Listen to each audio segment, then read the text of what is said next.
algunos temas más que se nos ha asignado, ¿verdad?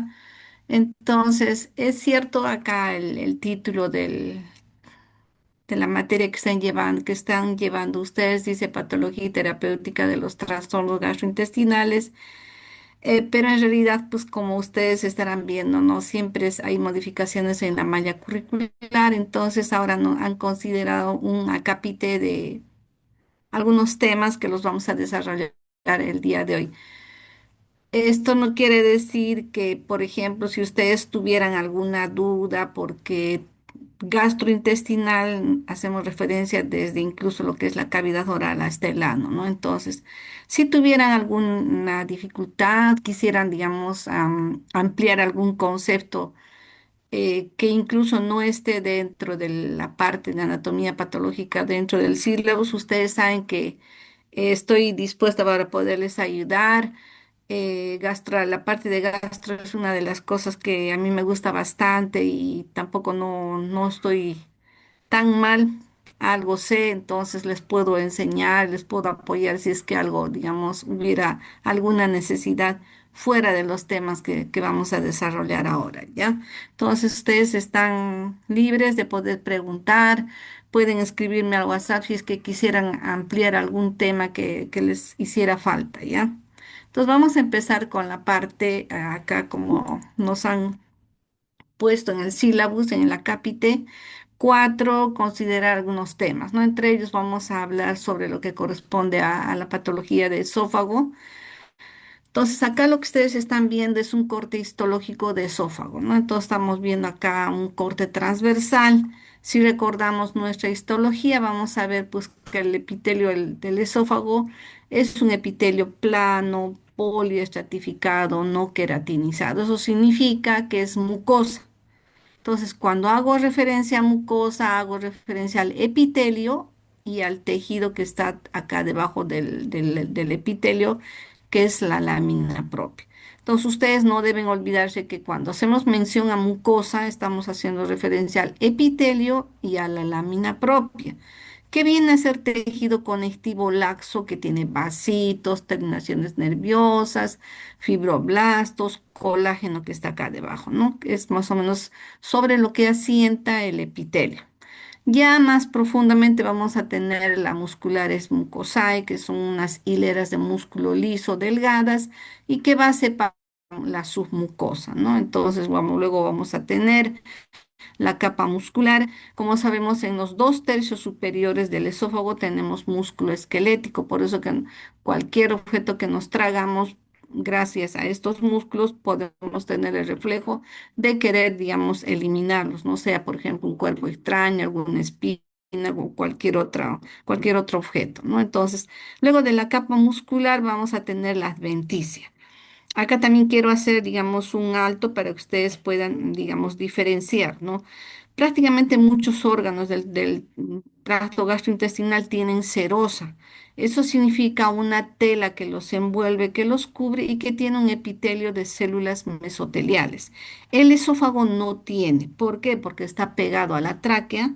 Como sabemos, el esófago está detrás, la tráquea está adelante y están, digamos, ambos órganos separados por un tabique nada más. Entonces, el esófago prácticamente lo que tiene es adventicia. ¿Y qué significa adventicia? Adventicia significa tejido graso, que es la parte más externa, terminaciones nerviosas, vasos sanguíneos y fibras colágenas con fibroblastos. Eso es lo que está en la parte más externa y llamamos adventicia porque no hay células mesoteliales, ¿ya? Entonces, una vez que hemos recordado nuestras capas del esófago, y también me olvidaba, ¿no? En la submucosa vamos a encontrar glándulas como lo que estamos viendo acá, ¿no?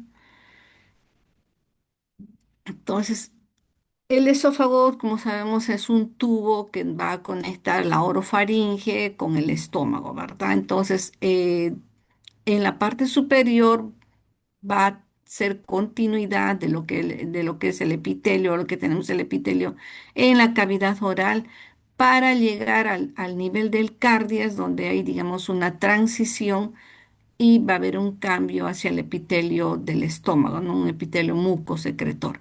Entonces, esa parte es lo que nosotros llamamos unión esófago-gástrica, ¿no? Acá tenemos parte, digamos, de lo que es el esófago con ese epitelio que tiene varias hileras de célula. Todos estos puntitos que ustedes ven acá son los núcleos del epitelio poli, porque tiene varias hileras, estratificado igual, porque tiene varias, no queratinizado, porque llega a las células superficiales. Como es mucosa, solo hasta ahí, no hay capa córnea, porque no es piel.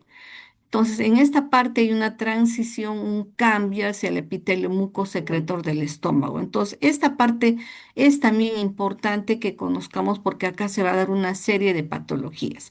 Entonces, termina, digamos, el esófago a nivel del cardias y empieza lo que es el epitelio gástrico.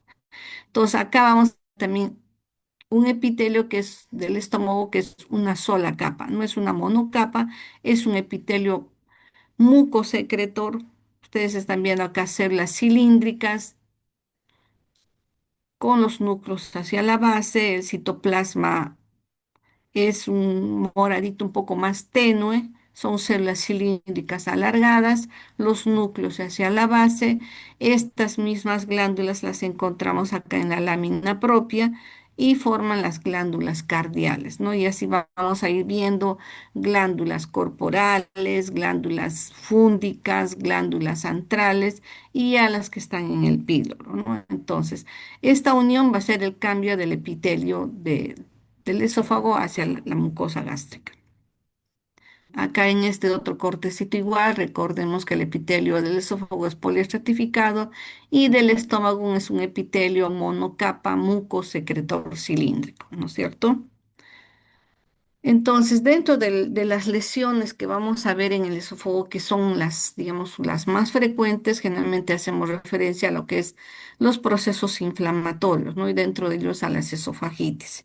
Estas esofagitis pueden ser por varias causas, ¿no? Una de ellas son los cuadros infecciosos, en los que vamos a ver, por ejemplo, esofagitis por cándida, por herpes, y esto sobre todo en pacientes VIH, ¿no? También vamos a ver esofagitis autoinmunes, vamos a ver esofagitis eosinofílicas, vamos a ver esofagitis por la acción, digamos, o el daño de sustancias químicas y también la esofagitis de reflujo, crónica de reflujo, que también es otro cuadro que se da bastante frecuente. Entonces, cuando hacemos referencia a lesiones inflamatorias, vamos a definir como que es el daño del epitelio y la inflamación de la misma, ¿no? Entonces, las causas generalmente en la esofagitis les hemos visto acá y dentro de todas ellas una de las que más frecuentemente se da es esta esofagitis crónica de reflujo, ¿no? ¿Qué es lo que va a pasar acá?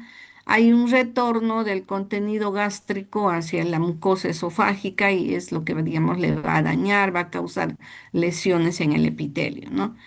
Entonces, ¿qué cambios vamos a ver en esta esofagitis crónica de reflujo? Vamos a ver algunos cambios que son bien característicos, ¿no? Entonces, en la esofagitis crónica de reflujo, ¿qué es lo que vamos a ver? Vamos a ver un aumento del epitelio. ¿Esto qué quiere decir?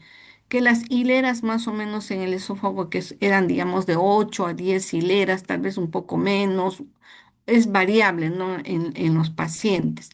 Entonces, acá estamos viendo que hay un aumento del número de hileras, ¿no? Entonces hay una hiperplasia de las células, desde la capa basal, que serían, digamos, las células que están más hacia la parte más profunda, y luego el epitelio va dividiéndose, digamos, hasta aparecer con varias hileras, ¿no?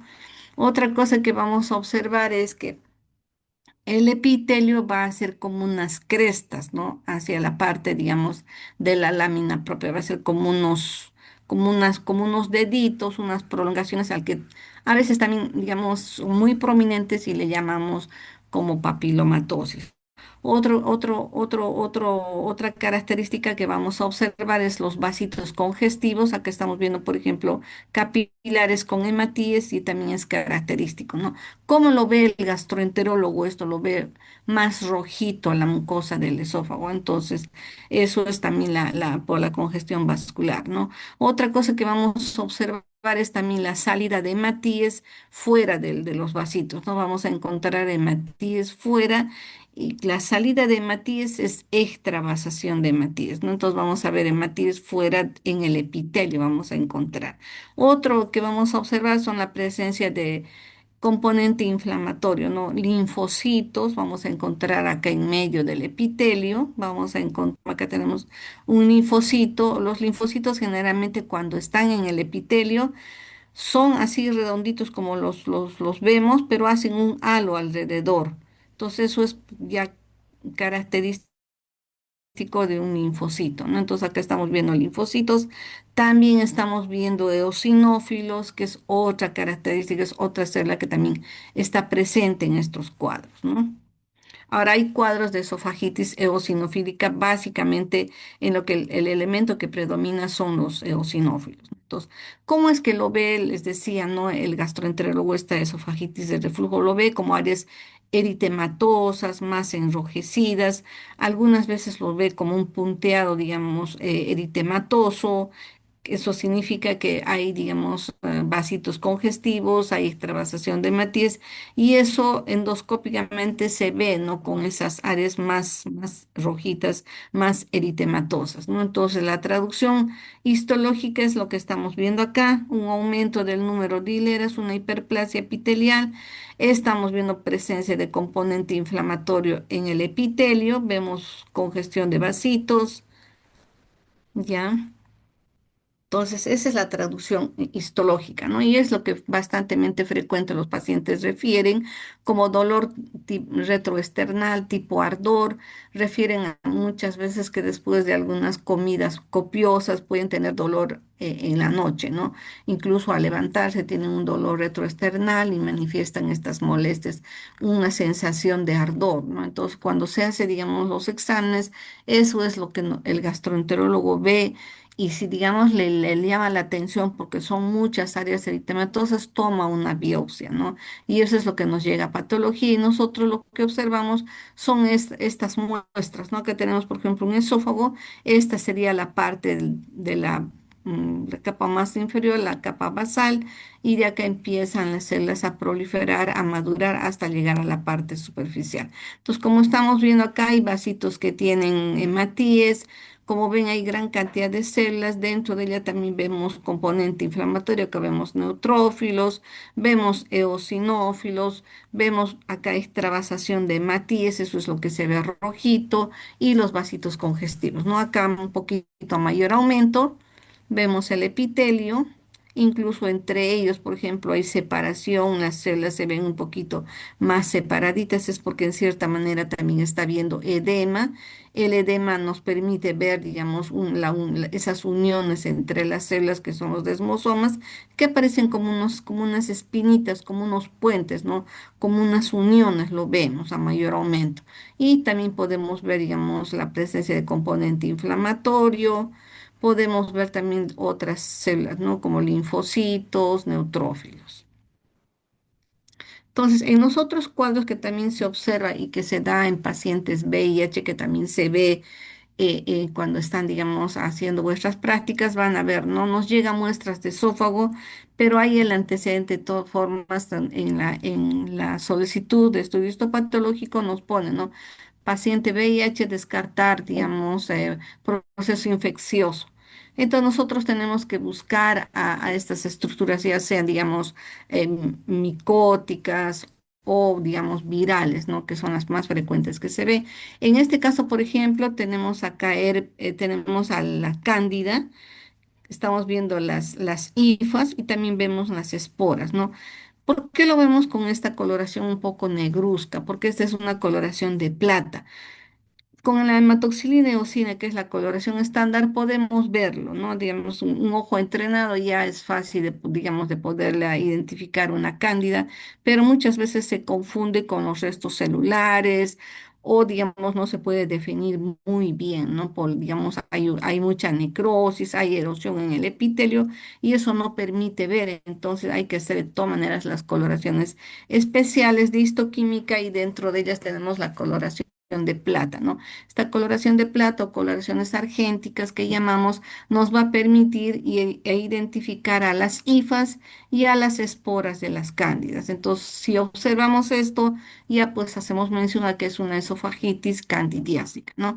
El otro cuadro que también se ve y es bastante frecuente son esas esofagitis que tienen áreas de ulceración, ¿no? Y eso se ve también en pacientes VIH por herpes o pacientes que también tienen, digamos, deficiencias inmunitarias, ¿no?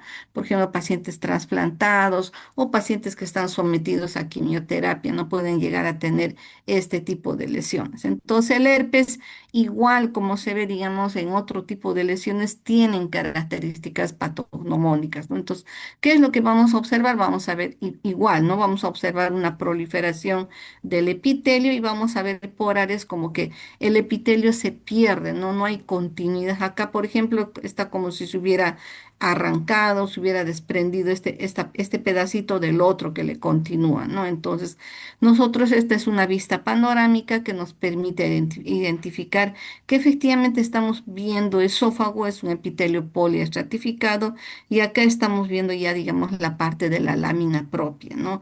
La parte del estroma. Entonces, siempre observamos qué es lo que vemos acá en el epitelio y qué es lo que vemos acá en la lámina propia. Se tiene que hacer una unidad y es recomendable que las biopsias tengan epitelio y también tengan lámina propia, ¿no? Es decir, toda la mucosa esofágica. Si le damos mayor aumento, ¿qué es lo que vamos a buscar nosotros en estos casos, ¿no? Si es, digamos, un área ulcerada, en verde hemos determinado que no hay cándida, sino hay otro tipo de lesión, ¿no? Empezamos a observar este tipo de células, ¿no? Como que tienen, digamos, el núcleo como si se hubiera marcado como un anillito. Acá tenemos uno, acá tenemos otro, no, no se ve todo el núcleo bien pintadito, parejito, sino aparece como que el borde nuclear se remarca, ¿no?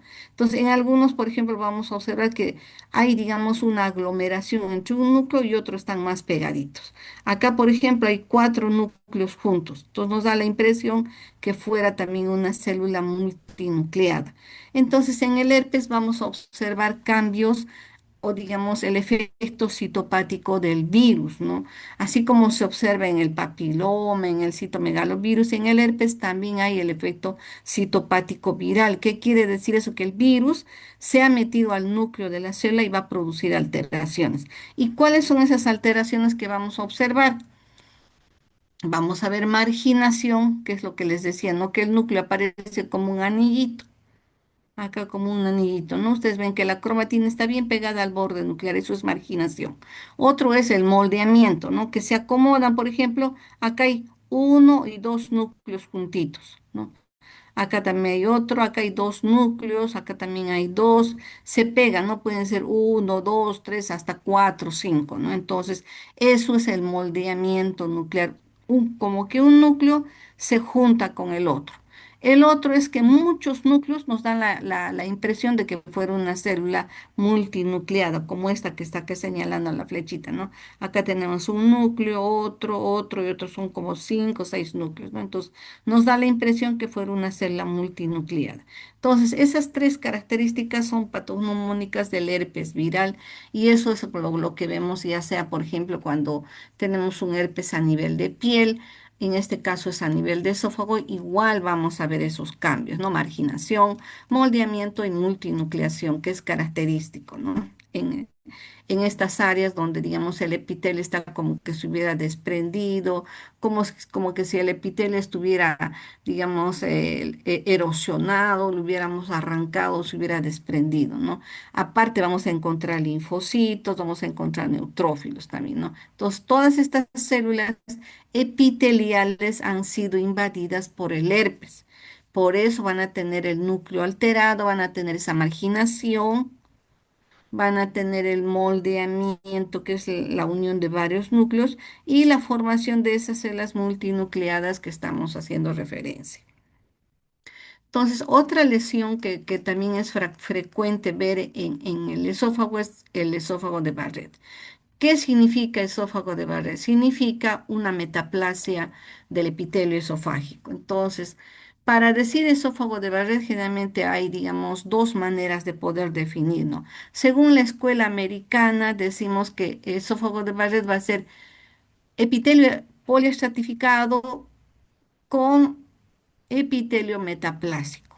Y este epitelio metaplásico es un epitelio tipo intestinal en el que estamos viendo células cilíndricas como que fuera del intestino con células caliciformes. Estas que aparecen acá más claritas, redonditas como globitos, son células caliciformes. Entonces, cuando encontramos ese cambio de este epitelio poliestratificado a un epitelio intestinal, con células caliciformes estamos frente a un esófago de Barrett. Eso lo dice la escuela americana. La escuela japonesa, que también es otra escuela que también ha estudiado bastante esta enfermedad o esta lesión de esófago de Barrett, dice que basta que sea epitelio intestinal, no necesariamente haya células caliciformes, ya es un esófago de Barrett. Igual ambos pueden llevar a un adenocarcinoma. Por ahí es, digamos, la importancia de tener en cuenta esta lesión. Entonces, ¿cómo es que se origina? ¿De dónde viene este esófago de Barrett? ¿Por qué hay ese cambio? Estas esofagitis crónicas de reflujo, a la larga, si es que, digamos, no tienen tratamiento, van a llevar a esto, ¿no? El epitelio va a hacer un cambio hacia un epitelio intestinal para, digamos, defenderse de esa acidez que tiene el estómago, ¿no? Entonces, definimos como la metaplasia del epitelio esofágico de plano estratificado acilíndrico tipo intestinal, ¿no? Entonces, incluso los gastroenterólogos, cuando están haciendo sus procedimientos, pueden medirlos, ¿no? Y pueden separar, digamos, en un segmento largo y en un segmento corto, ¿no? Entonces, esto ya, digamos, son definiciones de los gastroenterólogos. Entonces, la causa generalmente es la enfermedad por reflujo.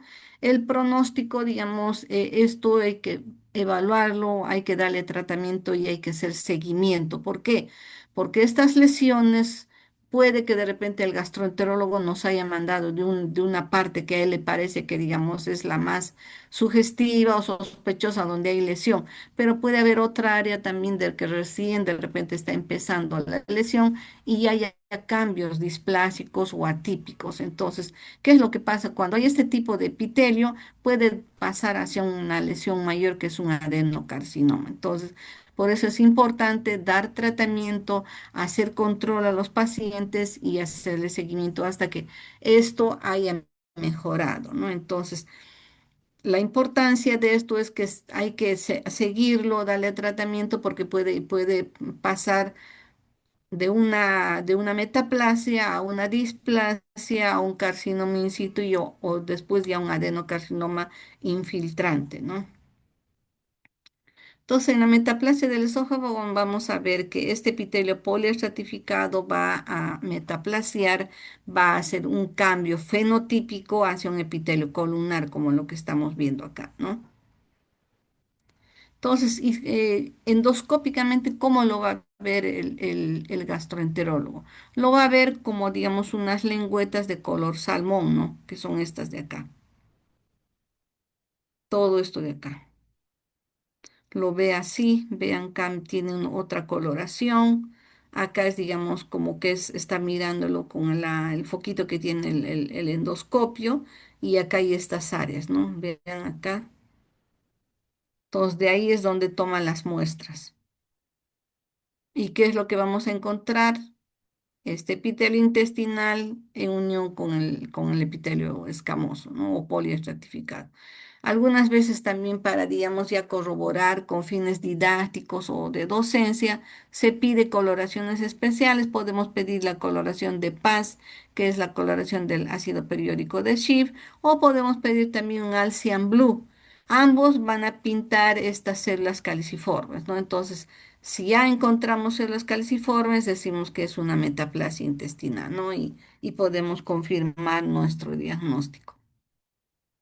Acá está el examen endoscópico, vean cómo hay ese cambio, esas lengüetas que se van metiendo y tienen, digamos, más áreas eritematosas. Entonces, esto es lo que le arde al paciente, ¿no? Esto es lo que le duele, le molesta.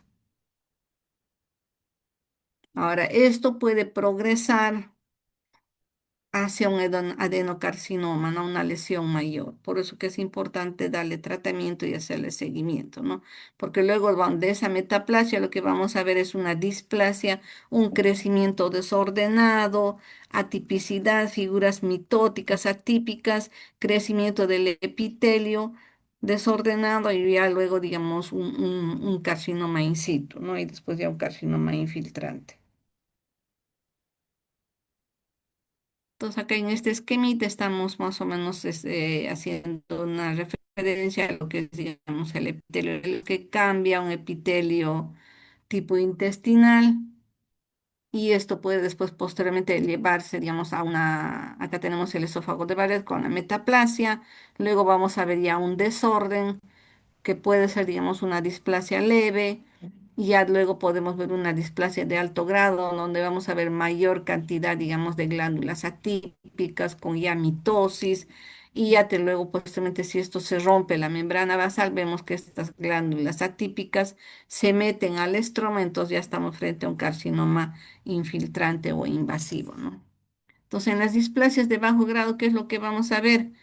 Vamos a ver que el epitelio y los núcleos se ponen a diferentes alturas, no empiezan a aparecer muchas células, se empiezan a dividir las células y empiezan a, ya pierden su polaridad. Mira, acá todavía tenemos es que están en filita ordenaditos, pero vean cómo cambia. Acá no, acá del, digamos, hasta el citoplasma también es otro color, acá se torna más rojito, más eosinófilo y los núcleos empiezan a estar a diferentes alturas. Esto es lo que nosotros llamamos que hay una pérdida de la polaridad, una estratificación, ¿no? Varios núcleos a diferentes alturas. Y vean, por ejemplo, esta glándula está pegada a esta otra, acá igual, ¿no? Muchas celas, muchas hileras. Vean, acá todavía tenemos una glándula todavía, digamos, viable y acá ya tenemos las glándulas con displasia. Entonces acá estaríamos frente a una displasia de bajo grado. No vemos todavía muchas mitosis. Entonces, esto es lo que ve, digamos, el gastroenterólogo, ¿no? Ve estas áreas ya, digamos, eritematosas, muy enrojecidas, a veces con sangrado, y ahí es donde toma la biopsia.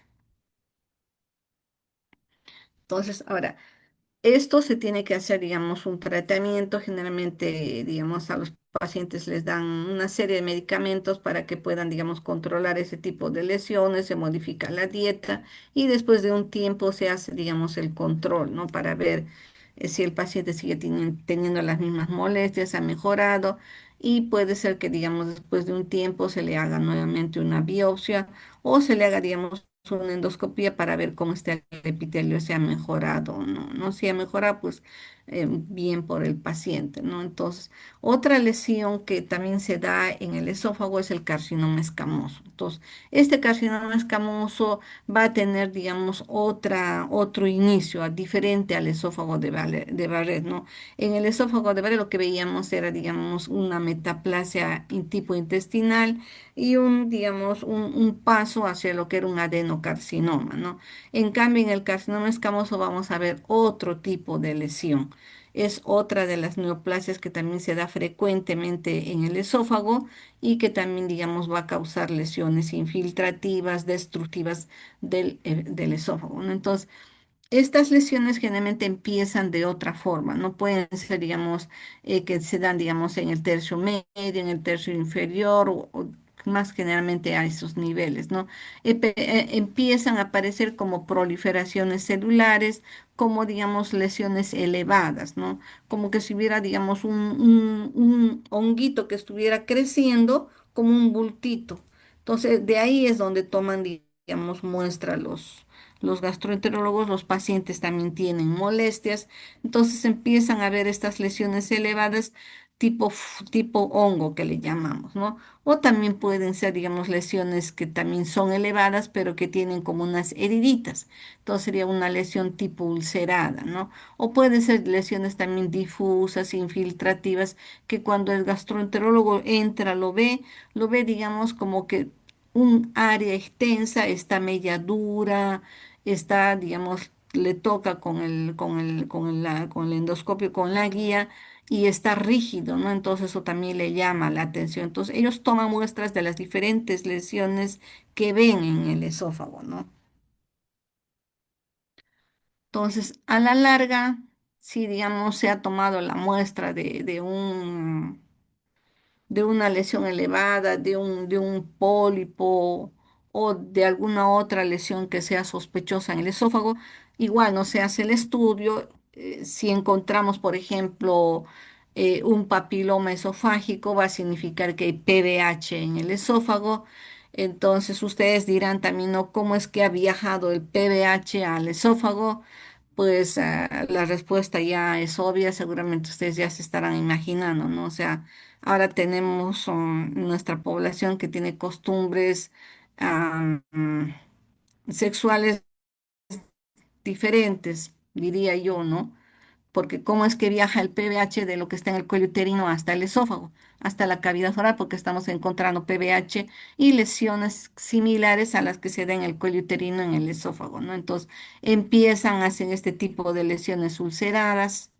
No está, como ustedes pueden ver, a nivel de la unión esófago-gástrica, sino están en el tercio medio, incluso más en el tercio superior puede encontrarse este tipo de lesiones ulceradas. Empiezan como una bolita, como un nodulito y luego van creciendo, ¿no? Lamentablemente muchas de estas lesiones no dan molestias en sus inicios, ya dan molestias cuando de repente la lesión está, por ejemplo, más grande, más infiltrada más comprometida y ya da dolor, ¿no? Los pacientes sienten dolor, sienten molestias, no pueden pasar porque el esófago está fijo, está duro, no permite, digamos, el paso de los alimentos y esto les llama la atención. Acá en este caso, por ejemplo, tenemos un área de estenosis, vean cómo la pared del esófago está gruesa, ya infiltrativa por la lesión, ¿no? Infiltrada por la lesión y la luz también está disminuida, entonces no le permite pasar alimentos sólidos sino solamente alimentos líquidos, ¿no? Entonces, cuando se le hace la endoscopía, se ve este tipo de lesiones. Lamentablemente, este cáncer es sumamente agresivo y acá se tiene que hacer esas operaciones tipo comando, ¿no? En que se retira no solamente el esófago, muchas veces incluso se tiene que retirar parte de la pared traqueal porque como están juntos, infiltra por, digamos, como son órganos contiguos, puede infiltrar la pared de la tráquea, ¿no? Entonces, acá le tienen que hacer un neoesófago para colocarle a estos pacientes, ¿no? Y el pronóstico también es reservado. Entonces, en estos casos debemos evitar paciente que tiene dificultades para pasar los alimentos, que no puede pasar los alimentos sólidos, hay que hacerles un chequeo y ver qué es lo que está pasando con ellos, ¿no? Entonces, el carcinoma de esófago, el carcinoma escamoso del esófago es una neoplasia de estirpe epitelial, es decir, tiene un origen en el epitelio escamoso del esófago, ¿no? Vamos a tener proliferación de células epiteliales atípicas.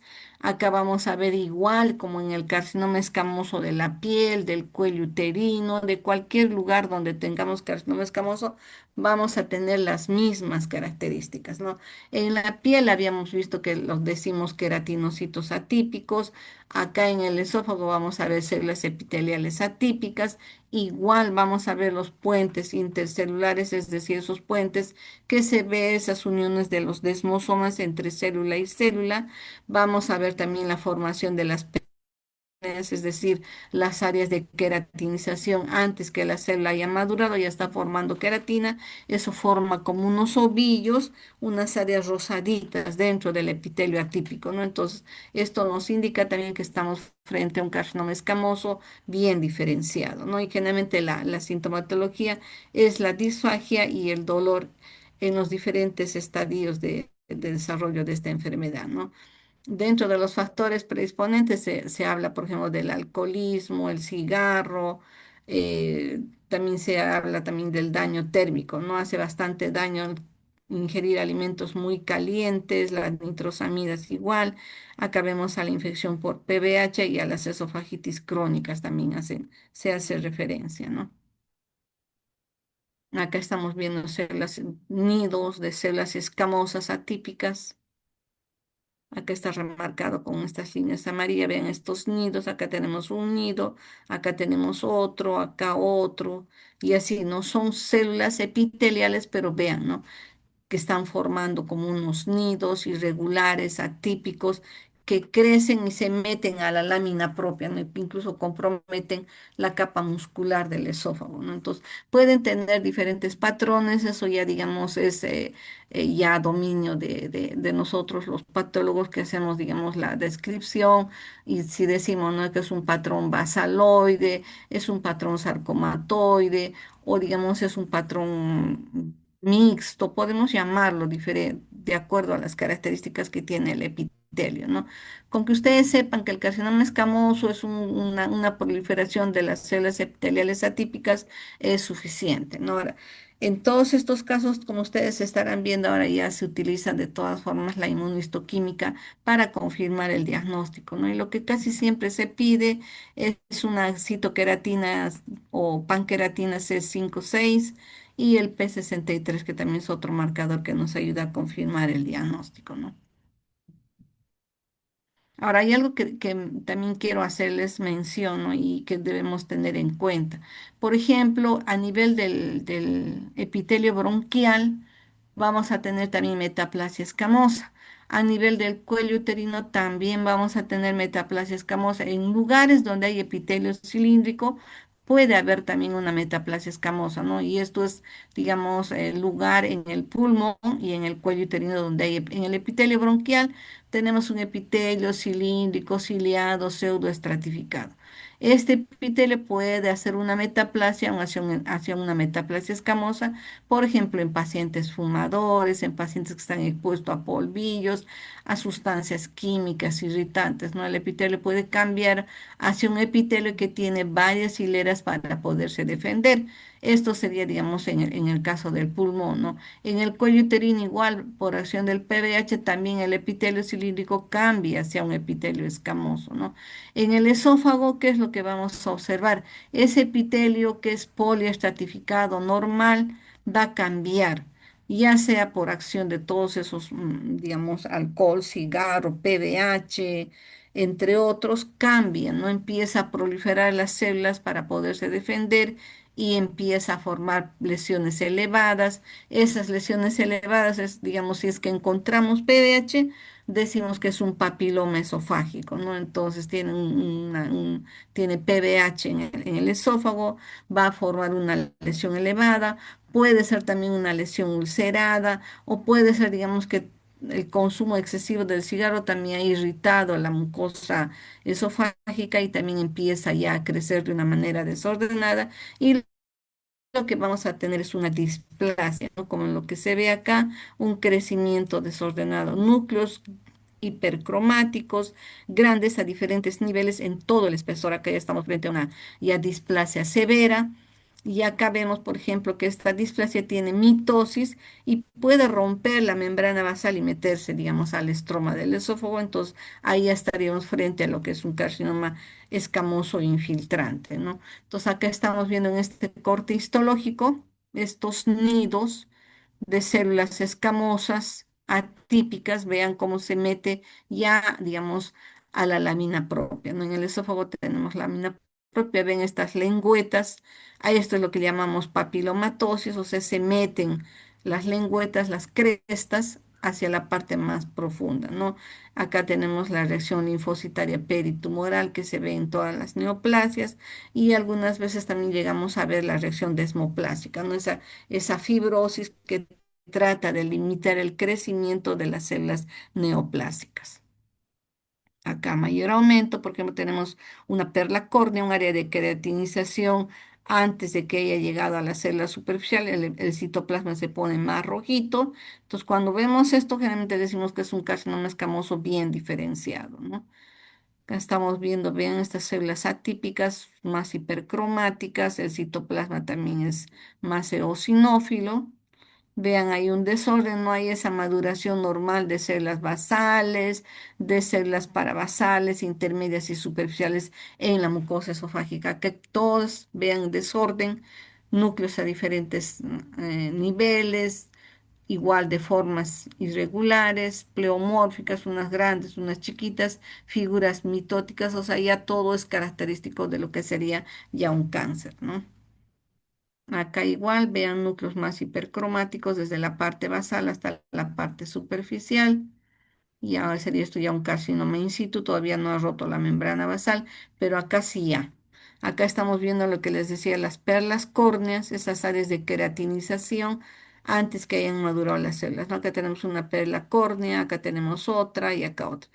Dentro de estos mantos, de estas áreas irregulares de células epiteliales atípicas. Y esto ya sería, digamos, el estroma, ¿no? De la mucosa del esófago.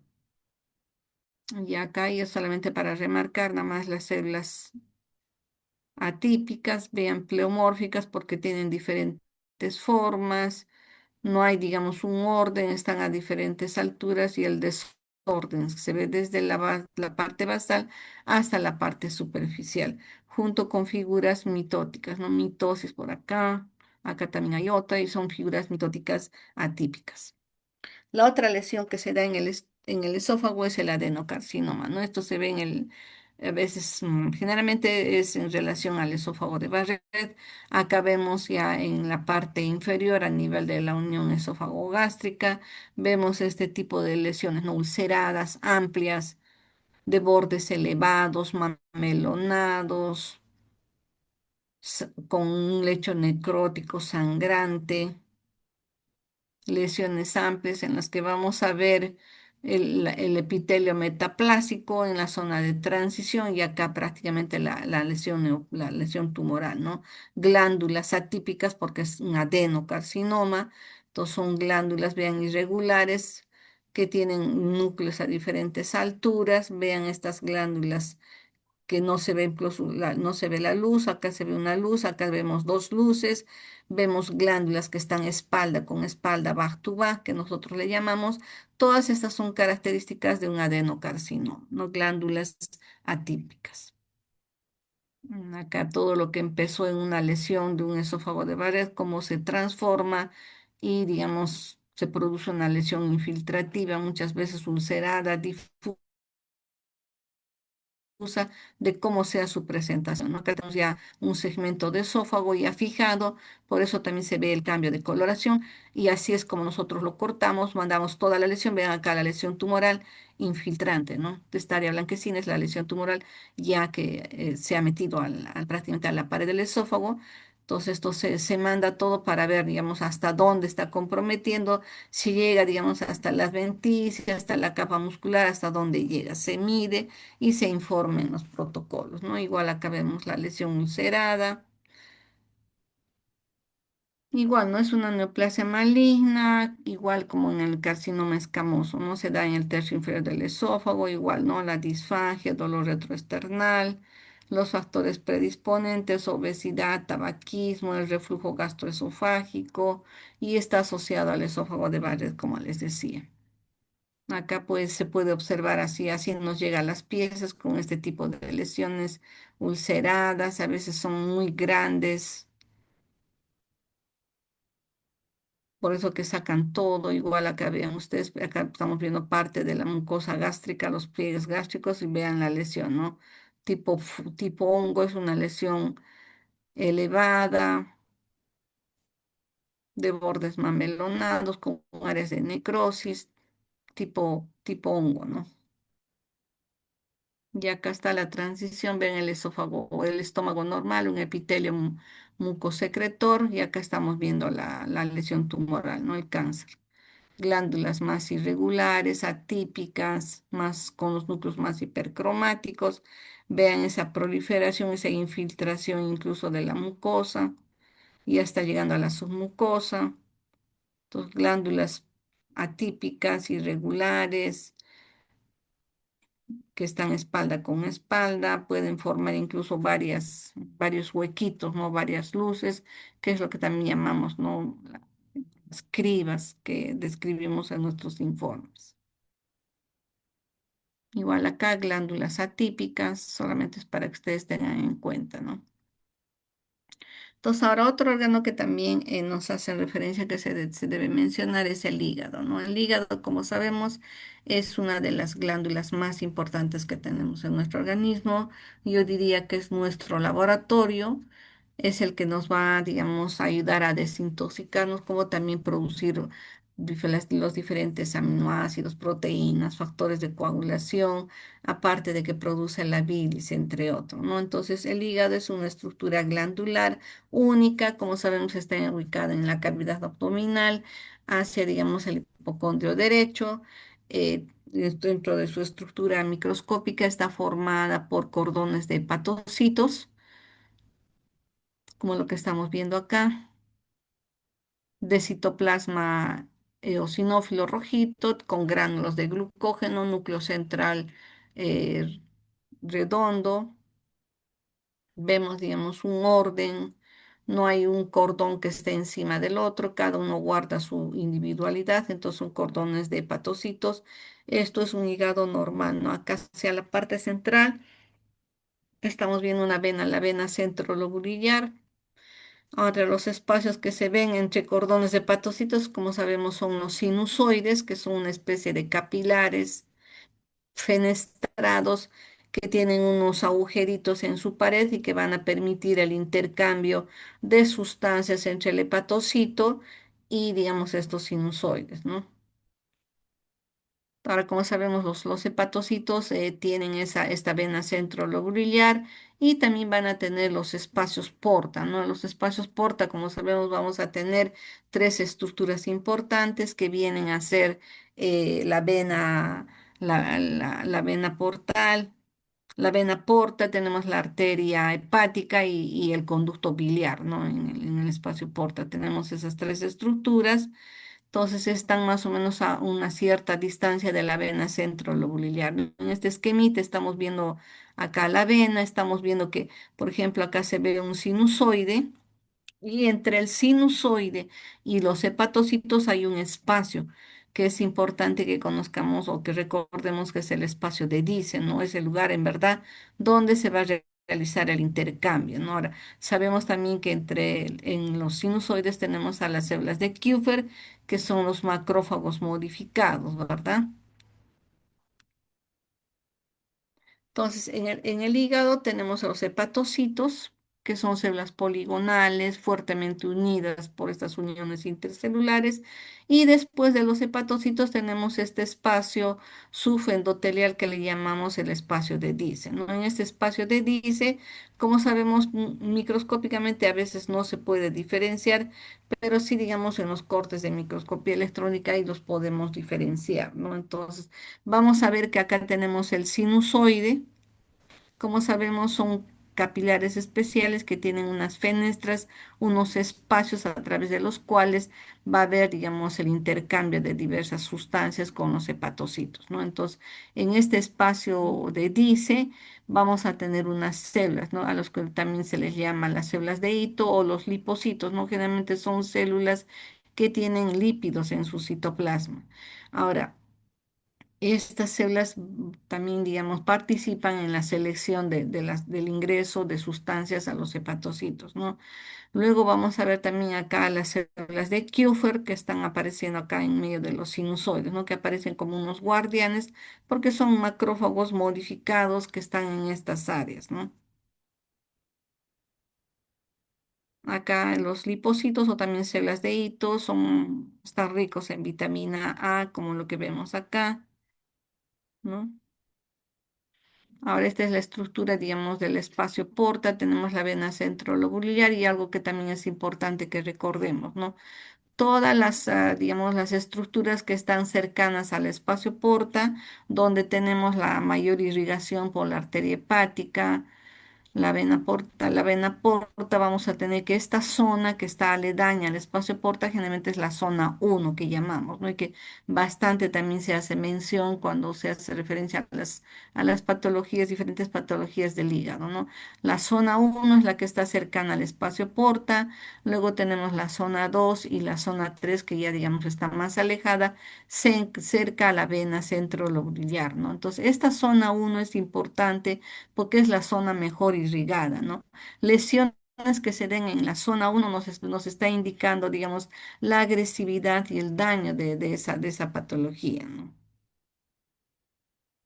Acá tenemos la vena centronuclear, otro cortecito, los cordones de hepatocitos. Y vemos, por ejemplo, que entre hepatocitos también hay otro espacio, ¿no? Que va a formar los canalículos biliares. Como sabemos, los hepatocitos también producen la bilis. Esta bilis va a transcurrir a través de este canalículo biliar hacia el conducto biliar, ¿no? Que lo encontramos en el espacio porta. Entonces, acá tenemos la arteria hepática, igual que lleva la parte, digamos, la sangre oxigenada hacia los hepatocitos, ¿no? Y la vena porta que trae todo lo que es, digamos, del tracto gastrointestinal.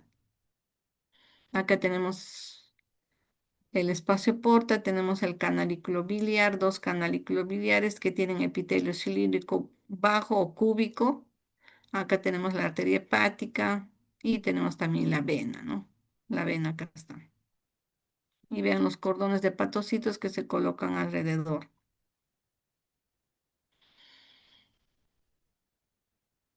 Acá en este esquemita, ¿por qué es importante, digamos, esto tener en cuenta? Acá estamos viendo, ¿no? Vemos que entre el epitelio, el endotelio que tienen los sinusoides hay unas fenestras, ¿no? Que son unos agujeritos que tienen entre estas células endoteliales y van a permitir, digamos, el intercambio y el paso de sustancias, ¿no? Acá tenemos el espacio de Dice, las células de Ito o células estrelladas que también se les conoce, ¿no? Entonces, dentro de las patologías que vamos a ver en hígado, tenemos se hace mención a las hepatitis, que son, digamos, cuadros inflamatorios más que todo, ¿no? Entonces, las hepatitis pueden ser, digamos, de causa viral. Ahí tenemos a los diferentes virus hepatotropos, virus de la hepatitis A, hepatitis B, C, hepatitis delta, entre otros, ¿no? También puede haber, digamos, otros virus que causen daño en el hígado, como es el virus del Epstein-Barr, el citomegalovirus, ¿no? También tenemos las hepatitis autoinmunes, las hepatitis asociadas a medicamentos, y ahí tenemos que tener en cuenta el acetaminofeno, que es, digamos, un medicamento que puede causar lesión en los hepatocitos, ¿no? Algunos medicamentos, el arropurinol, entre otros, ¿no? Puede haber también deficiencias metabólicas, como es la deficiencia del alfa-1 antitripsina, y pueden haber también reacciones, digamos, de hepatitis, digamos, reactivas, sobre todo asociadas a algunas neoplasias, ¿no? Entonces, dentro de estos cuadros vamos a dividirlos en los que es hepatitis aguda y hepatitis crónica, ¿no? Generalmente decimos aguda porque el daño es en un corto tiempo y se produce daño a nivel de los hepatocitos. No vamos a tener actividad a este nivel y vamos a ver también, vamos a medir del grado de necrosis, ¿no? Generalmente estas hepatitis agudas están limitadas digamos, a un área del hígado y tienen una corta duración, ¿no? Por eso son agudas. Ahora, si es que esto, digamos, no se remite, puede pasar, digamos, a una lesión crónica, ¿no? Ya mayor, digamos, de 2 semanas. Con frecuencia, estas hepatitis agudas generalmente están asociadas a infecciones virales, ¿no? O al uso de medicamentos o también, digamos, a intoxicaciones por algunas sustancias tóxicas, ¿no? En los cuadros virales también ahora debemos mencionar que no solamente es la hepatitis A, B, C, sino también tenemos que hacer mención a esas lesiones o a las fiebres icterohemorrágicas que ahora estamos teniendo, ¿no? Como el dengue, la chikungunya y esas otras lesiones que son, digamos, como se les está considerando como lesiones reemergentes, ¿no? Ahora, en cuanto, digamos, se refiere a las hepatitis crónicas, ya, digamos, esto puede, digamos, no revertirse los cuadros, persistir y tener un curso progresivo, ¿no? En algunos casos, que pueden llevar incluso a la formación de áreas de fibrosis, incluso a una cirrosis hepática, ¿no? Ahora, todos estos son cuadros en la hepatitis aguda, vamos a ver que tienen diferentes características, diferentes patrones que vamos a ir viendo, ¿no? Ahora, específicamente para cada una de ellas, para decir esta es una hepatitis A, es una hepatitis B, tenemos que necesariamente hacer, digamos, estudios serológicos para corroborar nuestro diagnóstico, ¿no? Porque microscópicamente se van a ver daños inespecíficos que puede verse en la hepatitis A, en la hepatitis B, en la hepatitis C, ¿no? La clínica ya ustedes la saben, ¿no? De todas ellas el dolor abdominal, la fiebre, la ictericia y también, digamos, el dolor abdominal, náuseas, malestar, entre otros. Ahora, los cambios que vamos a observar, los cambios morfológicos que se va a dar en los hepatocitos son variados, ¿no? Dentro, digamos, lo primero que vamos a observar generalmente cuando hay un cuadro de una hepatitis aguda, vamos a ver, digamos, la inflamación. Entonces, esta inflamación tenemos que ver dónde es. Generalmente la lesión empieza a nivel portal. Entonces, si es, digamos, limitada al espacio porta, donde tenemos la arteria, el conducto biliar y la vena, y no sale de ahí, bueno, es un buen pronóstico, esto va a revertirse rápidamente, ¿no? Pero esta inflamación generalmente va a tener su duración y va a acarrear, va a jalar también a otro tipo de lesiones, ¿no? Una de ellas es, por ejemplo, la necrosis, puede causar la muerte de hepatocitos. Estos hepatocitos pueden morir con diferentes características y una de ellas es la muerte en sacabocados, ¿no? Vamos a ver que grupos de tres o cuatro hepatocitos en un lado, en otro lado mueren, ¿no? Entonces, por eso se le dice sacabocado, porque da la impresión que cogiéramos de esta parte de un lobulillo este grupo de hepatocitos, de esta otra parte otro grupo de hepatocitos, entonces como que estuviéramos sacando por pedacitos, ¿no? Entonces, a eso también se le llama necrosis en sacabocado, ¿no? Ahora también se puede, digamos, dar en las hepatitis de interfase cuando se están dando los puentes de necrosis, ¿no?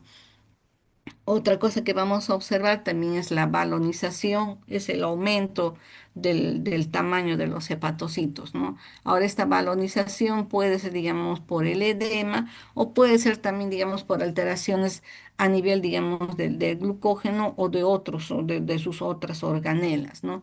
Igual, si estas lesiones persisten, pueden llevar, digamos, digamos, a una fibrosis y a daños van a darse, digamos, a nivel del espacio porta, a nivel, digamos, de la vena centrolobulillar, a formarse estos puentes porta-porta, porta, digamos, igual unida a la vena centrolobulillar, ¿no? Entonces, todas estas alteraciones necesariamente, digamos, tiene que revisarse en una biopsia, ¿no? O sea, ahora, las biopsias de hígado generalmente deben ser dos o tres cilindros para poder, digamos, ver, contar cuántos espacios porta nos está llegando y si todas estas biopsias van a tener, digamos, van a ser significativas para hacer las coloraciones respectivas, para hacer los estudios inmunistoquímica, para poder, digamos, confirmar nuestras sospechas clínicas, ¿no? O sea, el manejar, digamos, un cuadro de una hepatitis aguda no es, digamos, tan sencillo, ¿no? O sea, si estamos en una etapa aguda, se le da el tratamiento al paciente, le hacemos seguimiento, lo monitorizamos y el cuadro se revierte. Bueno, digamos, no hay mayor complicación. El problema viene, digamos, cuando ya pasa las 2, 3 semanas y el cuadro persiste, ¿no? Entonces ya empezamos a ver que hay, por ejemplo, índices de, digamos, de daño hepático, se empieza, ustedes saben, a dosar diferentes sustancias que tenemos en la sangre para ver el daño hepático, ¿no? A esto se suma, digamos, los estudios ecográficos, la tomografía, que nos está indicando, ¿no?, un aumento de volumen del hígado, aparte la clínica que tiene el paciente, ¿no? Entonces, cuando se hace la biopsia, tenemos que evaluar no solamente estos factores que estoy haciendo mención, sino también otras características, ¿no? Y que muchas veces son específicas para cada una de los tipos de hepatitis, ¿no? Por ejemplo, si fuera un caso, por ejemplo, de una intoxicación medicamentosa, igual, ¿no? Tenemos que hacer muchas veces el dosaje en sangre, a ver, ¿no?, qué sustancia ha ingerido el paciente, si es que no fuera un medicamento, por ejemplo, fuera, digamos, intoxicación por plomo, intoxicación por alguna otra sustancia, ¿no? O algún otro químico que pueda producir lesión en el hígado. Igual, cuando hay fiebre amarilla, también se tiene que hacer la evaluación. Cuando es por el dengue, igual, estas cosas que estamos viendo actualmente, ¿no? Entonces, ¿qué es lo que nosotros tenemos que ver, ¿no? Si recordamos, digamos, nuestras estructuras, acá tenemos el espacio porta, estamos viendo el canalículo biliar, estamos viendo la vena, la arteria, ¿no? Entonces, se supone que estas estructuras están solas. Por ahí debe estar, digamos, el linfático que muchas veces a veces no se le ve bien porque son paredes delgaditas y están colapsadas, pero no debemos ver solo estas tres estructuras en el espacio porta. Pero ¿qué estamos viendo acá? Todos estos puntitos que ustedes ven acá más oscuritos ya es componente inflamatorio.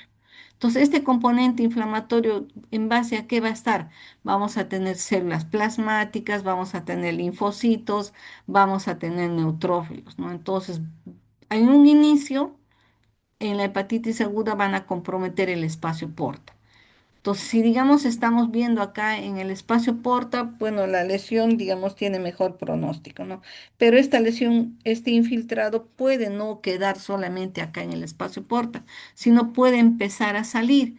Entonces, esta área que tiene el espacio porta es un área limitada y eso también se le llama la placa limitante. Ustedes seguro van a escuchar, ¿no? Entonces, el área que rodea al espacio porta es el área de la placa limitante. Si empieza a salir componente inflamatorio fuera de esta placa limitante, vamos a ver que se va a ir metiendo a los cordones de hepatocitos, se va a ir metiendo a los sinusoides, entonces ya va a tener mayor agresividad, mayor lesión, ¿no? Entonces vamos a ver, por ejemplo, que el componente inflamatorio va a dañar hepatocitos. Estos hepatocitos se van a comprometer, vamos a empezar a tener cambios, ¿no? Uno de los cambios habíamos visto que era el balonamiento. Este balonamiento puede ser, digamos, el aumento del tamaño del hepatocito, y ya sea por cambios, digamos, a nivel del glucógeno, o también puede ser, digamos, modificaciones al nivel del su citoplasma y la formación, digamos, de vacuolas grasas, ¿no? En este caso estaríamos frente a una esteatosis. Entonces acá estamos viendo el balonamiento, estamos viendo los cambios grasos, estamos viendo el componente inflamatorio que está ya dentro de los cordones de hepatocitos, estamos viendo incluso ya hepatocitos que empiezan a perder el núcleo, se tornan más rojitos y es lo que llamamos, por ejemplo, los hepatocitos necróticos o los cuerpos de Consilman, ¿no? Que también se observa y nos va midiendo, digamos, el grado de necrosis, de agresividad de la lesión, ¿no? Otra cosa que vamos a ver es que también la bilis que empieza a producir, que están produciendo estos hepatocitos, no salen a los canalículos biliares y se va quedando en su citoplasma. Entonces eso también va a hacer que los hepatocitos tengan inclusiones de bilis, de producto de bilis en su citoplasma, y a eso le llamamos colestasis, ¿no? Entonces esa colestasis puede ser intracitoplasmática o puede ser extracitoplasmática, ¿no? Entonces,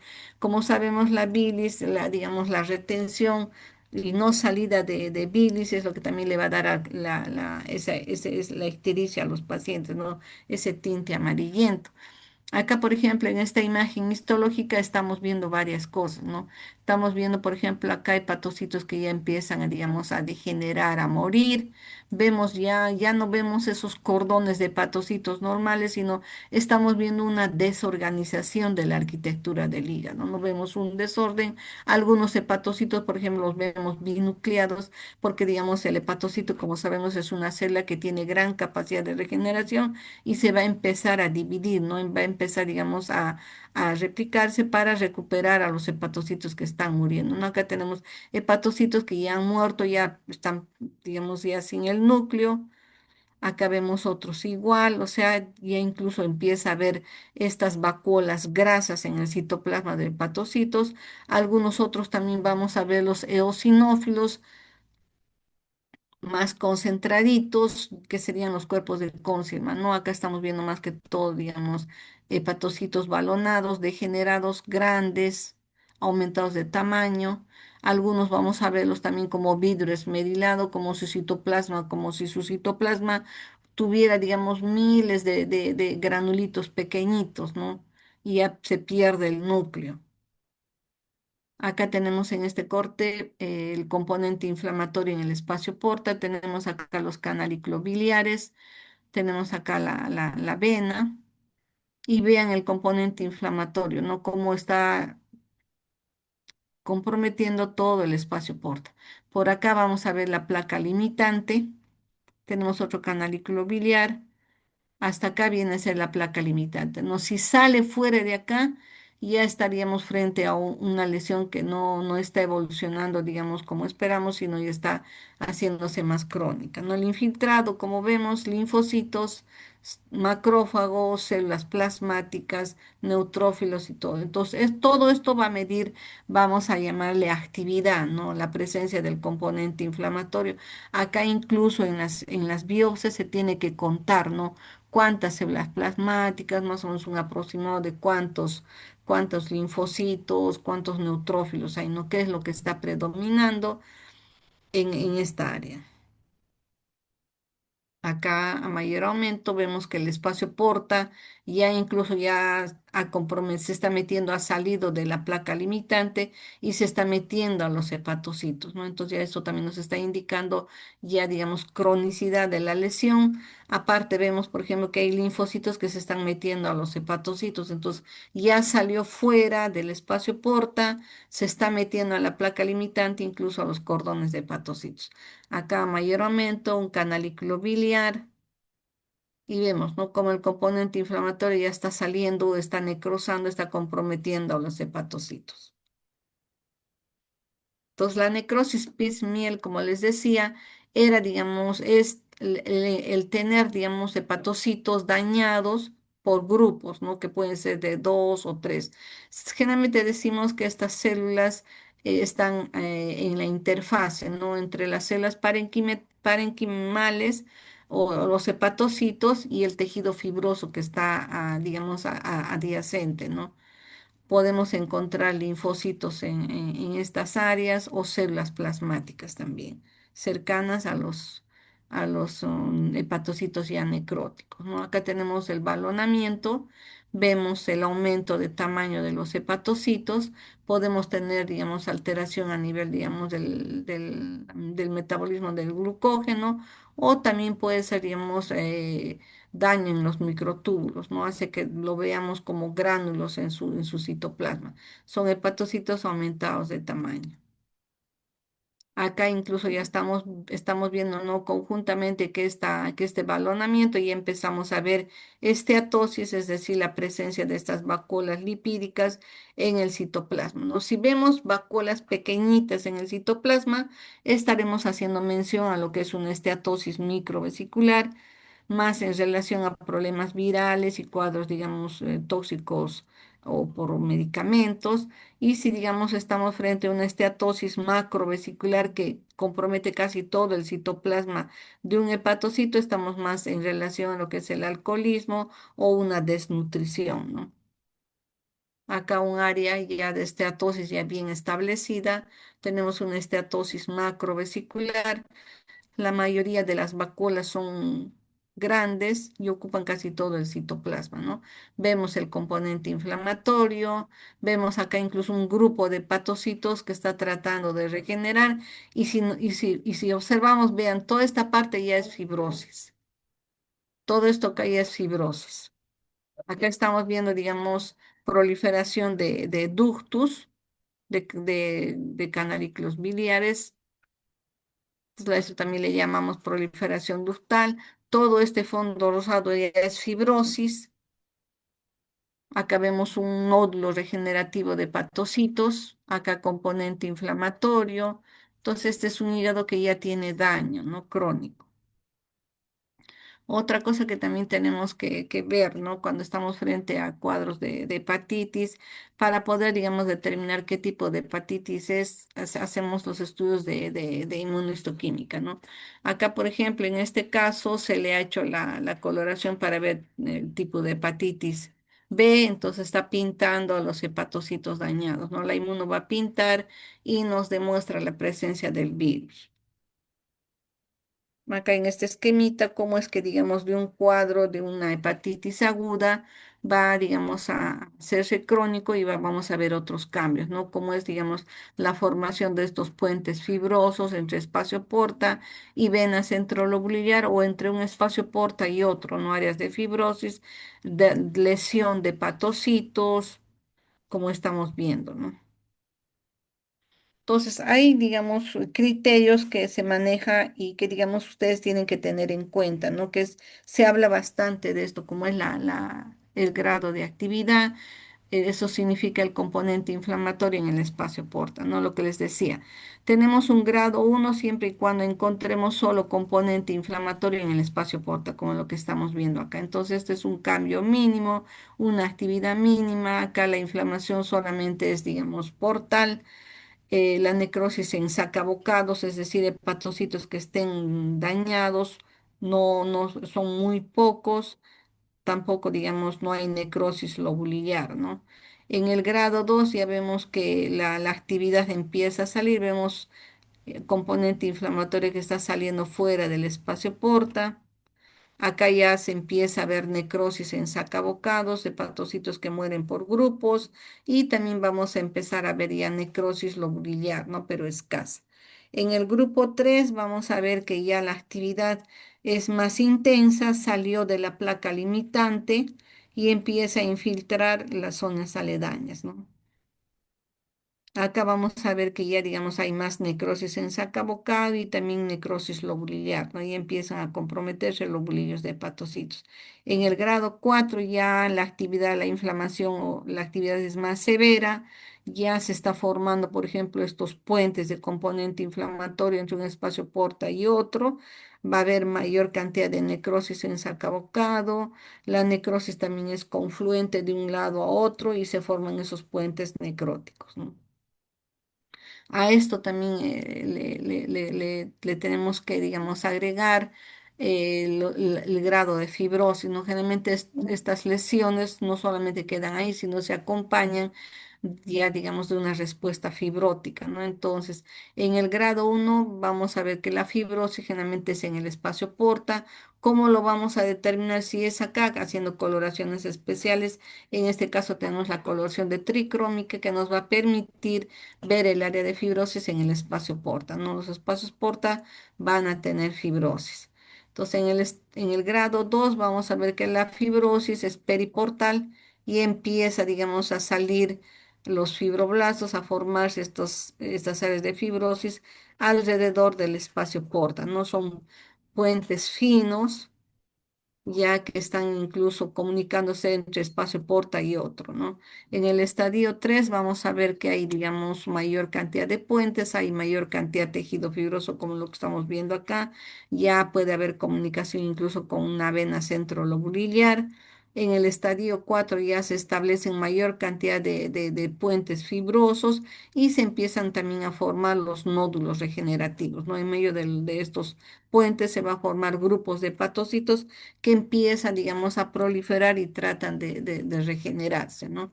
Acá estamos viendo la fibrosis con la coloración de tricrómica, esto de azulito está permitiéndonos ver las áreas de fibrosis, ¿no? Vean, el daño es simultáneo, no vamos a tener daños en los hepatocitos, esteatosis, balonamiento, necrosis, acá por ejemplo vamos a buscar, si buscamos, acá tenemos, por ejemplo, un hepatocito en sacabocado, acá tenemos dos en sacabocado, solamente se ve citoplasma. Entonces vamos viendo, si revisamos, vamos viendo todos los cambios que han en el componente inflamatorio incluso. Acá estamos viendo el componente inflamatorio en un espacio porta. Entonces, al medio, digamos, de entre un puente y otro va formándose nódulos regenerativos. Acá tendríamos un nódulo regenerativo, acá tendríamos otro y acá sería otro, ¿no? Vean esos hepatocitos balonados. Acá en un corte histológico ya vamos viendo nuestros nódulos regenerativos. Vemos estas áreas de fibrosis que se ha pintado de color azul porque la coloración de tricrómica permite ver las áreas de fibrosis de color azul, ¿no? Y el resto son nódulos regenerativos. Acá la fibrosis más intensa, incluso vemos cómo compromete la vena centrolobulillar. Vean, los hepatocitos también están afectos. No solamente se dañan los hepatocitos, sino también los sinusoides. Esas fenestras que hay en los sinusoides también se comprometen y el epitelio cambia como que fuera, digamos, un epitelio de un capilar normal, ¿no? Entonces, todo esto nos va a llevar a daños posteriores, como vemos la cirrosis, ¿no? La formación de estos nódulos, un hígado que cambia de color, que se torna más duro y más pequeño. como lo que estamos viendo acá, ya digamos una fibrosis del parénquima hepático, ¿no? Con micronódulos y macronódulos, ¿no? Que son más pequeños. Entonces, toda esta fibrosis va a empezar con esa fibrogénesis, que es digamos, como consecuencia del daño que se produce, ¿no? La cronicidad. Entonces, como les decía, ¿no? Estos capilares de los sinusoides van a perder las fenestras y se va a tornar, digamos, el endotelio plano, ¿no? Ya no va a haber fenestras, eso también va a impedir el intercambio entre sustancias y el daño de los hepatocitos, ¿no? Y vamos a ver también la formación de esos nódulos regenerativos que habíamos visto, ¿no? En este esquemita, por ejemplo, estamos viendo acá los hepatocitos. Vemos acá el espacio de Dice, donde hay esas células de hito, células estrelladas. Acá estamos viendo los sinusoides. Vemos entre los sinusoides hay unos espacios, ¿no? Las fenestras. Pero cuando ya empieza a haber daño, este epitelio se torna continuo y eso también va a hacer que los hepatocitos se dañen, ¿no? Pues en este esquemita es muy, digamos, ilustrativo, nos está permitiendo ver, por ejemplo, acá al sinusoide, vemos acá todos estos puntitos vienen a ser, digamos, las fenestras, ya son los agujeritos que permiten el intercambio a nivel del espacio de Dice, pero cuando ya hay daño, vamos viendo cómo esas fenestras, estos agujeritos se pierden y el endotelio de estos sinusoides se torna plano, ¿no? Entonces esto va a dañar también los hepatocitos, vamos a tener también la lámina basal que también va a incrementarse, se torna más gruesa, empieza a haber mayor presencia de fibras de colágeno y esto ya va a estar en relación, digamos, a una fibrosis, ¿no? Acá ya se establecen los puentes entre espacio porta, vena centrolobbiliar y acá vamos a tener en estas áreas los nódulos degenerativos. Entonces ahora vamos a entrar a lo que son, digamos, a las lesiones a nivel de vesícula biliar. Como sabemos, la vesícula es una bolsa receptora de bilis que se produce en el hígado, ¿no? Está ubicada más o menos en la cara inferior del hígado. Acá estamos viendo un hígado ya fijado y acá la vesícula, ¿no? Por eso aparece, digamos, este color medio pardo verduzco. Acá tenemos una vesícula que nos llega, a veces nos llega abierta, otras veces cerrada. Acá está una vesícula cerrada, esta es la parte que asienta sobre el hígado, acá estamos viendo parte incluso de la cápsula hepática y quién sabe de algunas hileras de hepatocitos, ¿no? Y esta es la otra parte que está expuesta al peritoneo que sí tiene serosa, ¿no? Esta parte no tiene serosa, solamente tendría adventicia que está en contacto con la cápsula hepática, ¿no? Acá tenemos el cístico y acá se le coloca, digamos, un clip para evitar que la bilis salga, ¿no? Entonces, como sabemos, la vesícula es esta bolsa receptora que tiene en su pared, tenemos tres capas, ¿no? Un epitelio eh, cilíndrico, simple, sin chapa estriada, y tenemos también debajo una lámina propia, la capa fibromuscular y la serosa, ¿no? O sea, si es que, digamos, es la parte que está expuesta, y si es, digamos, sobre el hígado, solamente adventicia. Entonces, la vesícula tiene solamente tres capas. Tiene una capa mucosa, una capa fibromuscular y una serosa. Entonces acá estamos viendo un cortecito de esta vesícula ya fijada. Acá estamos viendo la pared engrosada. Generalmente la pared de la vesícula es 0,2 a 3 milímetros, es bien delgada. El epitelio puede replegarse en la lámina propia y va a formar los senos de Rokitansky, que son, digamos, como una especie de glándulas. Acá estamos viendo ya, como decía, la vesícula fijada, se ve con áreas estas un tanto más grises porque son, digamos, áreas en las que de repente ha habido áreas de hemorragia y al fijarse con el formol ya se tornan de un color gris, ¿no? Es una pared engrosada como consecuencia de procesos inflamatorios crónicos, ¿no? Entonces, cuando, digamos, la vesícula sufre, digamos, estos procesos inflamatorios, ya sea por la presencia de cálculos, en su interior, que es lo más frecuente, entonces se inflama la pared de la vesícula, viene componente inflamatorio, después de una inflamación, como sabemos, viene el proceso de reparación, entonces esta pared cada vez, digamos, va teniendo mayor cantidad de fibroblastos, entonces la pared se torna más gruesa, más fibrosa, como lo que estamos viendo acá. Este es el epitelio de la vesícula, un epitelio cilíndrico. Acá vemos un seno de Rokitansky. A veces pueden formarse estas formaciones como trabéculas en el epitelio, ¿no? Acá estamos viendo componente inflamatorio, un acúmulo de linfocitos y el resto del epitelio igual tiene componente inflamatorio. Esto nos está indicando, digamos, una cronicidad de la lesión. Acá vemos un vasito congestivo y esta es la capa fibromuscular. No hay submucosa en la vesícula. Acá vemos a mayor aumento el epitelio cilíndrico. Cuando hay, digamos, cronicidad, también la vesícula puede, digamos, tener otro tipo de degeneración, ¿no? Puede ser, digamos, una displasia, puede formar adenomas o lesiones elevadas, los pólipos adenomatosos. Estos adenomas pueden sufrir una transformación maligna, ¿no? Ahora, otro cambio que también vemos en la mucosa de la vesícula es que la vesícula debe ser afelpada, ¿no? Estas micro o estas vellosidades pequeñitas que tiene la vesícula aparecen como unas puntitas bien chiquititas, ¿no? Es lo que nosotros le llamamos una mucosa afelpada, pero muchas veces esta mucosa felpada aparece con un punteado amarillento, que ustedes ven acá como unos puntitos amarillos. Eso significa que hay acúmulo de lípidos, ¿no? En el epitelio y eso lo vemos acá. Acá estamos viendo macrófagos que se están comiendo esas vacuolas de grasa y esto le llamamos la colesterolosis, ¿no? El epitelio cilíndrico de la vesícula y las vacuolas de grasa debajo del epitelio. Entonces, esto es la colesterolosis, lo que macroscópicamente lo vemos acá y microscópicamente estamos viendo, ¿no? Entonces, en la colecistitis crónica, ¿qué es lo que vamos a tener? Vamos a tener componente inflamatorio en la lámina propia, incluso en medio del epitelio, ¿no? ¿Qué componente? Linfocitos, vamos a tener macrófagos, células plasmáticas, incluso vamos a tener neutrófilos si es que el cuadro se reagudiza, ¿no?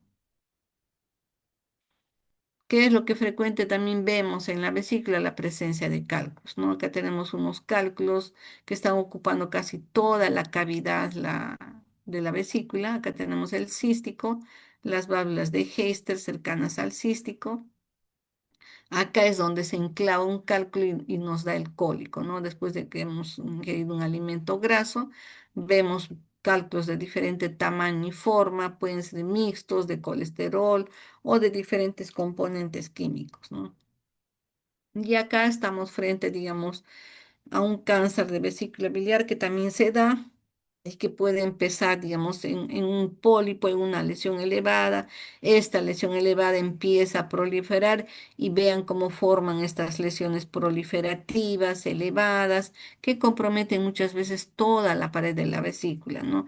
Y como la pared también es delgada, rápidamente puede infiltrar al hígado o puede infiltrar estructuras adyacentes como es, digamos, como sería el marco cólico o incluso el estómago, ¿no?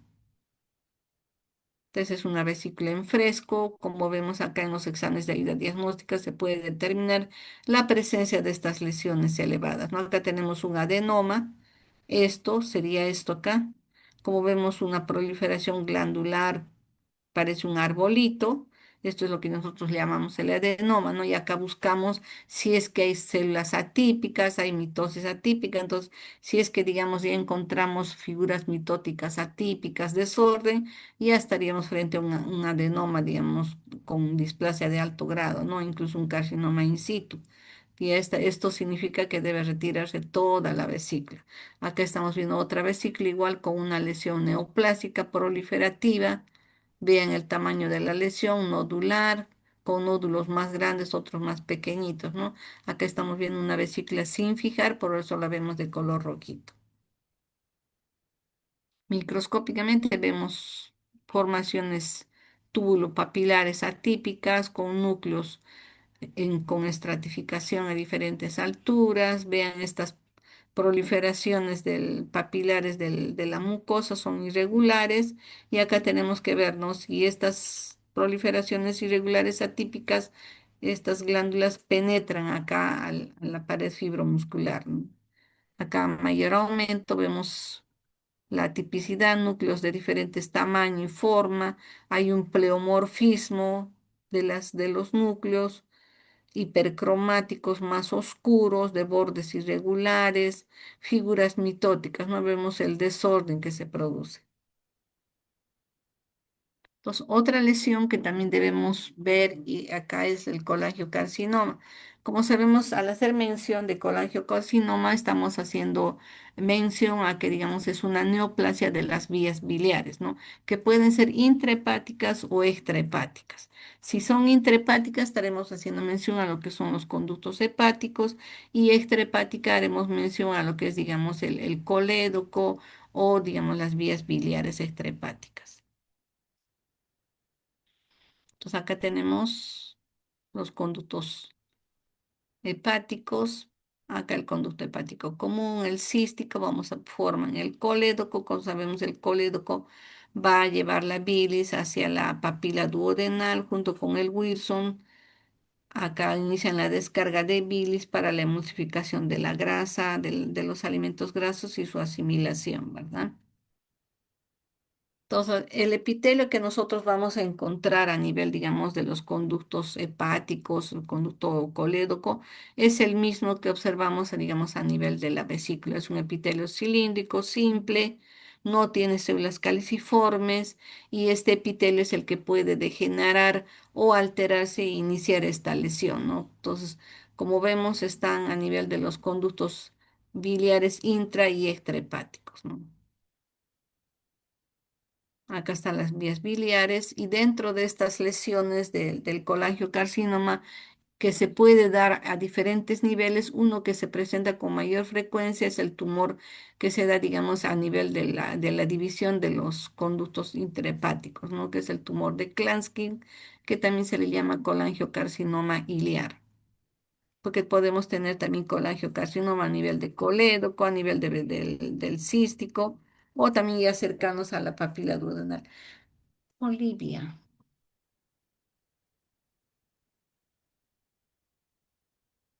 Chicos, disculpen mi gata. Entonces, acá vemos que este colangiocarcinoma es un carcinoma epitelial que crece en el árbol biliar, ¿no? Es una neoplasia de las vías biliares, la más común. eh, mm, Cuando está a nivel de los conductos hepáticos, le llamamos el tumor de Klatskin, es el más frecuente, ¿no? Es un tumor sumamente agresivo y tiene, digamos, un tiempo de sobrevida muy corto, ¿no? Después de su diagnóstico, acá estamos viendo en la nivel de la división, en la lesión tumoral, acá vemos igual, ¿no? Proliferación de estos nódulos que obstruyen la luz, ¿no? Y esto es lo que, esta obstrucción es lo que va a causar la ictericia en los pacientes. Igual acá estamos viendo, ¿no? El colangiocarcinoma intrahepático y extrahepático, igual. Acá a nivel, digamos, el crecimiento de la masa tumoral. Acá cuando se está haciendo, digamos, el retiro de esta lesión, generalmente estos tumores se sacan haciendo la operación de Whipple, que nosotros llamamos, ¿no?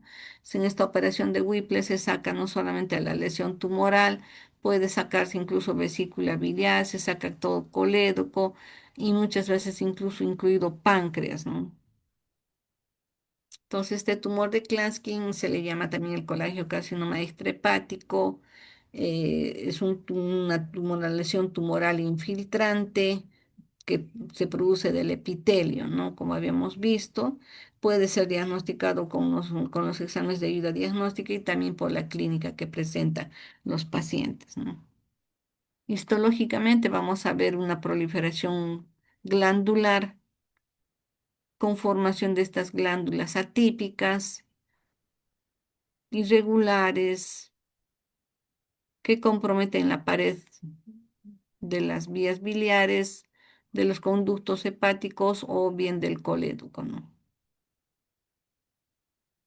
Acá vemos la infiltración, nidos de células o grupos de células epiteliales atípicas. En algunas podemos ver incluso la luz de la glándula, en otras ya se hace un patrón más difuso, más irregular, más atípico, más pleomórfico y menos, digamos, diferenciado, ¿no? Entonces ya estaríamos diciendo que es un tumor de Klatskin ya poco diferenciado porque ya no forma tubos, ¿no?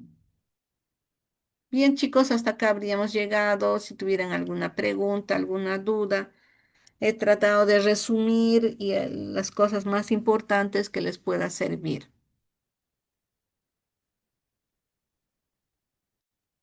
Gracias, doctora. Gracias, Espero doctora. que haya estado clara y como les decía, si tuvieran alguna duda, porque yo he visto que en sus sílabos también consideran otros acápites, si es que hubiera alguna duda, algo así, podemos hablar, de repente conversar si es que hubiera algún tema que quisieran aprender un poco más, ¿no? No hay ningún problema. Ya le he Ya, pasado también doctorita. el PPT a vuestra delegada para que les haga, lo comparta con todos ustedes. Sí, doctora, ya lo compartí. Ya, chicos, muchas Gracias. gracias por vuestra atención, suerte en vuestro